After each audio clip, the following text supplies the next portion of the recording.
Suatu hari Abdullah ibnu Mubarak melihat kuda yang dijual di pasar dan harganya 40 dirham. Abdullah ibnu Mubarak kemudian berkata, "Kuda ini murah sekali." Sang penjual kemudian menjawab, "Kuda ini karena dia memiliki cacat." Abdullah ibnu Mubarak kemudian bertanya, "Apa cacatnya?" Dijawab, "Kuda ini tidak bisa lari kencang dan tidak cocok untuk berperang, karena ketika dia dikejar musuh seringkali dia berhenti dan bisa dikejar oleh musuh.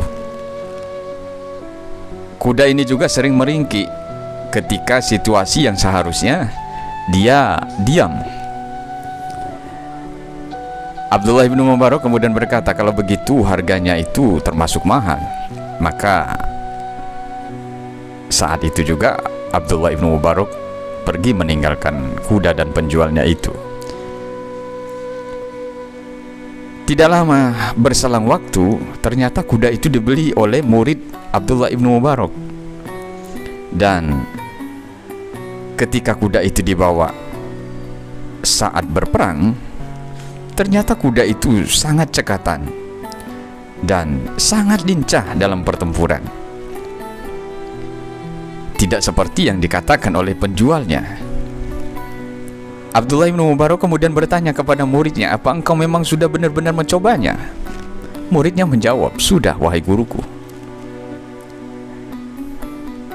Muridnya kemudian melanjutkan, "Memang, wahai guruku, pada awalnya kuda ini seperti yang dikatakan oleh penjualnya.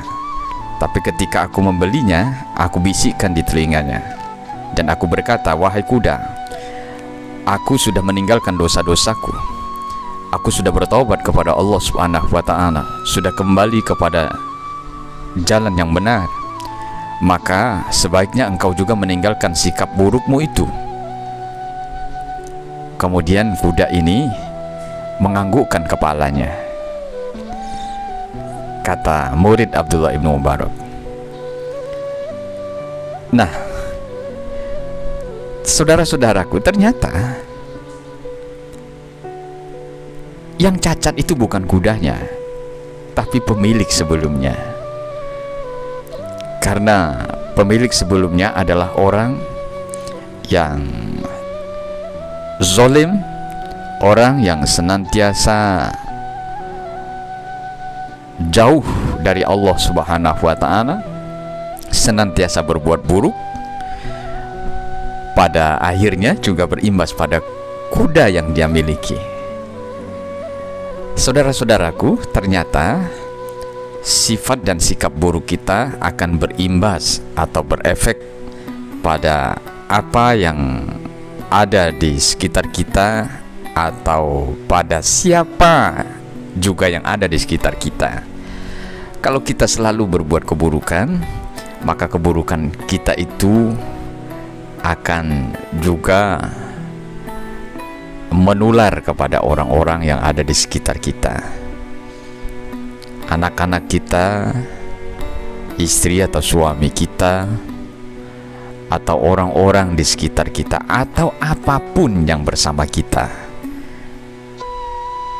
Nah, untuk itu ternyata kita memang seharusnya senantiasa menebar kebaikan, agar kebaikan yang kita lakukan itu juga berimbas kepada apapun yang ada di sekitar kita atau siapapun yang ada di sekitar kita.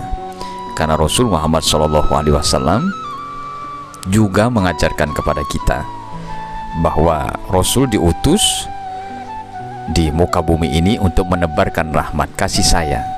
Dengan seperti itu, maka insya Allah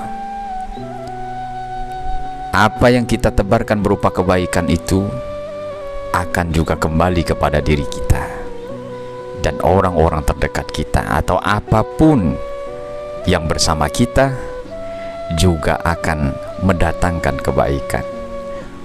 Wallahu a'lam bishawab.